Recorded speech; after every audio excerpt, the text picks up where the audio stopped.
Hello everyone. आज हम इस वीडियो में डिस्कस करेंगे क्लास 10th का चैप्टर है the rise of nationalism in Europe. ठीक है। सबसे ज़्यादा अगर बच्चों के द्वारा कोई टॉपिक को इग्नोर करा जाता है तो वो है ये पेंटिंग। ठीक है। लोगों को लगता है ये पेंटिंग एग्जाम में नहीं आती, लेकिन अगर आप प्रीवियस ईयर के क्वेश्चन पेपर को भी चेक करोगे तो ये टॉपिक्स ना कई बार एग्जाम में पूछे गए हैं, लेकिन लोग ना अक्सर इसको इग्नोर कर देते हैं। तो चलो आज हम इसी टॉपिक को समझेंगे और ये समझेंगे कि ये पेंटिंग्स बनाई क्यों गई है फ्रंट पेज पर। इसके अलावा नेशन स्टेट की जो बात करी गई है इसके अंदर हम उसको भी डिस्कस करेंगे। पहले आ जाओ इस पेंटिंग के ऊपर। ये जो पेंटिंग है ये पेंटिंग फेडरिक सोरियो के द्वारा बनाई गई है। देखो हाँ मेंशन है ना, 1848 में फेडरिक सोरियो के द्वारा ये पेंटिंग बनाई गई थी। ठीक है। इसने 4 पेंटिंग बनाई थी। फेडरिक सोरियो ने 4 पेंटिंग बनाई थी। उसी की जो एक पेंटिंग है ना वो ये है। ठीक है। इस पेंटिंग के अंदर में अगर आप ध्यान से देखो तो ये ट्रेन की तरह एक रो दिखाई देती है ना, एक लाइन दिखाई दे रही है जिसमें अलग अलग नेशंस के लोग हैं। एक नेशन के लोग नहीं है, अलग अलग नेशन के लोग हैं।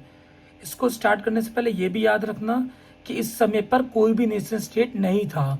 There was no any nation state in the 18th century. 18th century में कोई भी नेशन स्टेट नहीं था। बस अगर कोई देश आज़ाद हुए थे तो वो था अमेरिका एंड स्विट्जरलैंड। ये देखो अब मार्क है ना, यूनाइटेड स्टेट्स एंड स्विट्जरलैंड्स, ये 2 मात्र नेशन स्टेट थे उस टाइम पर।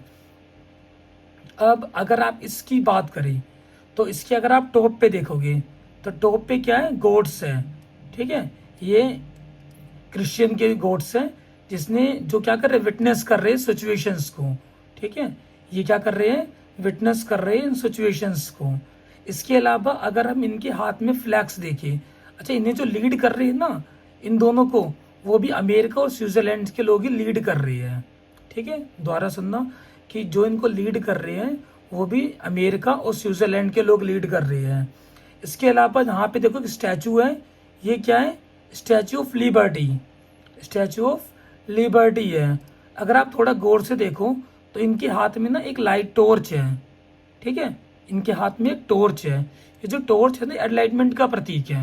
हिंदी में बोलते हैं पुनर्जागरण। ये एक एनलाइटमेंट का प्रतीक है। और साथ साथ इनके हाथ में क्या है, एक चार्टर है। अच्छा याद रखना है जैसे हमारे में कॉन्स्टिट्यूशंस होता है, इंटरनेशनल में उसको हम चार्टर बोलते हैं। तो ये जो चार्टर में ना किस चीज़ का डिस्कस करा गया है, तो राइट्स ऑफ मैन का। ठीक है। देखो राइट्स ऑफ मैन के बारे में बताया गया इस चार्टर के अंदर। इसके अलावा अगर आप थोड़ा और ध्यान से देखो तो इसके अंदर मैन एंड वुमेन्स दोनों इंक्लूड है ना, मैन एंड वुमेन्स दोनों इंक्लूड है, यानी सोसाइटी के ज़्यादातर लोग इसके अंदर शामिल हुए थे। अगर आप आगे की तरफ देखो तो इसमें एक क्राउन्स दिखाई देते हैं आपको, है ना, आगे क्राउन है यानी ताज जिसको आप बोलते हो। तो ये जो ताज है, ठीक है, इसको आगे फेंका गया है। इसका मतलब है कि यहाँ पे मोनार्की खत्म होती है, यहाँ पे मोनार्की खत्म होती है और डेमोक्रेटिक एंड सोशल रिपब्लिक की शुरुआत होती है। ये पेंटिंग्स में दिखाया गया है। इसमें 2 और टर्म्स यूज करे गए हैं जो एग्जाम में आते हैं। पहला क्या है, एब्सोल्यूटिस्ट, दूसरा यूटोपियंस। ठीक है। तो इसमें देखो पहले टर्म्स का मतलब क्या होता है कि एक ऐसी पावर जहाँ पे राजा एब्सोल्यूट पावर को यूज करता हो, यानी जहाँ पे राजा को पूरी पावर दी जाती है, कोई भी राजा के अगेंस्ट एक भी शब्द नहीं बोल सकते। अगर बोलेंगे तो मार दी जाओगे या फिर जो भी राजा डिसीजन लेगा वो मानना पड़ेगा। ये इसी का मतलब होता है। इसके अलावा ये जो यूटोपियन वर्ड है ये क्या है, एक विजन है। ठीक है। यानी एक ऐसी सोच रखी गई थी जो एक्चुअली में एग्जिस्ट करती नहीं थी। यानी 1 मिनट के लिए ऐसा समझो कि इसने फ्यूचर की पेंटिंग करी थी, कि ऐसा उस समय कुछ था नहीं, क्योंकि उस समय तो डेमोक्रेसी की बात भी नहीं हुई थी। इस टाइम पर से राजा रानी का रूल चल रहा था।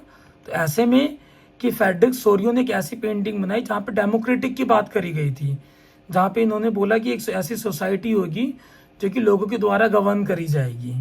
ठीक है।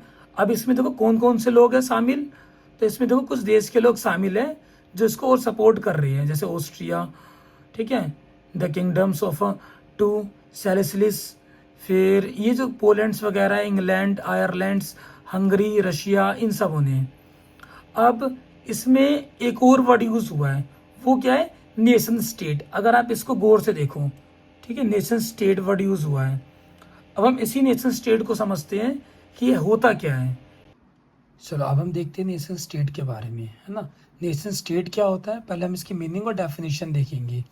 तो ये क्या है, एक पॉलिटिकल एंटाइटी होती है, ठीक है, जिसमें एक ही देश के अंदर जितने भी लोग हैं वो सब कॉमन आइडेंटिटी को शेयर करते हैं, कल्चर और लैंग्वेज और हिस्ट्री को शेयर करती है, ठीक है।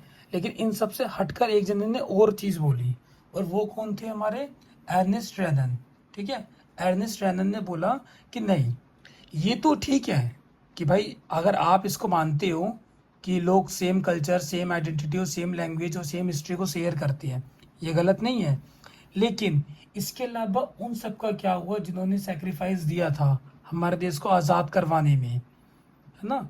आखिरकार अगर आप हमारे देश की आज़ादी की बात करोगे तो उस समय बहुत सारे लोगों ने सेक्रीफाइस किया था, डिफोशंस हुए थे, तो उन लोगों की तो बात ही नहीं हुई इधर। तो कहता है कि उन इसके अलावा अगर आप उनको भी ऐड करते हो उनके अंदर में, तब जाकर वो नेशन स्टेट बनता है।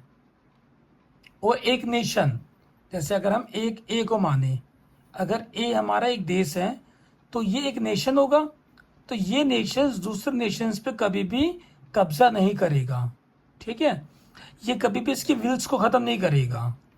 अगर जैसे अगर हम सभी देशों को एक कर भी दें, ठीक है, उस पे एक ही रूल्स बनाए और एक ही मास्टर बनाए, तो ये पॉसिबल ही नहीं हो पाएगा कि हम अपनी लिबर्टी को बचा सकें। लिबर्टी एग्जिस्ट कर ही नहीं पाएगी अगर हम सभी देशों को एक साथ मिलाकर एक ही नेशन बना दें, ठीक है। इसीलिए एर्नेस्ट रेनन कहते हैं कि अगर आप चाहते हो कि लिबर्टी एग्जिस्ट करे तो नेशंस का होना बहुत ज़रूरी है, ठीक है। It is important to have the existence of nation. अगर नेशन है तो लिबर्टी है, अगर लिबर्टी नहीं होगी, यानी अगर नेशन भी नहीं होगा, ठीक है, याद रखना, अगर नेशन नहीं होगा तो लिबर्टी भी नहीं होगी, क्योंकि नेशन ही हमको ऑप्शन दे रहा है लिबर्टी के एग्जिस्टेंस का, ठीक है। ये कहना था एर्नेस्ट रेनन का, और इन्होंने इस बात को एक्सप्लेन करा था एक लेक्चर में जो कि इन्होंने 1882 में दिया था। बाद में इसी लेक्चर को पब्लिश भी करा गया था, ठीक है।